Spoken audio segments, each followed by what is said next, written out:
পশ্চিমবঙ্গ বিজ্ঞান মঞ্চের পক্ষ থেকে অনুষ্ঠিত হলো পরিবেশ কনভেনশন।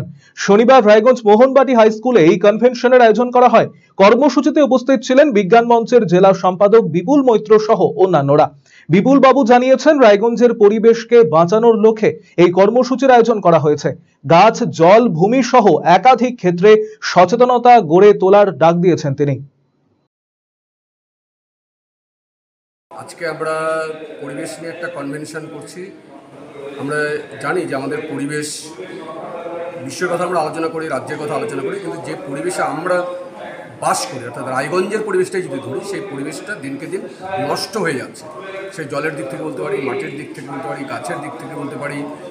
এই পরিবেশের সমস্ত জিনিস যখন বিপন্নতার দিকে যাচ্ছে, তখন পশ্চিমবঙ্গ বিজ্ঞান মঞ্চের পক্ষ থেকে আমরা সিদ্ধান্ত গ্রহণ করি যে আরও কিছু মানুষ বা সংস্থা তারা বিক্ষিপ্তভাবে কিছু কাজ করে। পশ্চিমবঙ্গ বিজ্ঞান মঞ্চ যেমন রাজ্যগতভাবে ধারাবাহিক একটা কাজ করে থাকে, কিন্তু যদি রায়গঞ্জের ক্ষেত্রে আমরা একটা দিক দেখাতে পারি যে যারা একটু ভাবে পরিবেশ নিয়ে, তাদের সকলকে নিয়ে যদি আমরা একটা কনভেনশন করি, সেই কনভেনশনের মধ্য দিয়ে যদি একটা কোর কমিটি গঠন করে কিছু কর্মসূচি যদি একত্রিতভাবে করা যায়, তাহলে যে কাজটাতে একটা সংস্থা প্রশাসনকে নড়াতে পারছে না, সেখানে যখন সমষ্টিগতভাবে আমরা একটা চাপ তৈরি করবো যে না, আমাদের বাঁচার জন্য, আমাদের ভবিষ্যৎ প্রজন্মের বাঁচার জন্য আমাদের রায়গঞ্জের পরিবেশকে রক্ষা করতে হবে, তাহলে প্রশাসন নড়ে চড়ে বসবে।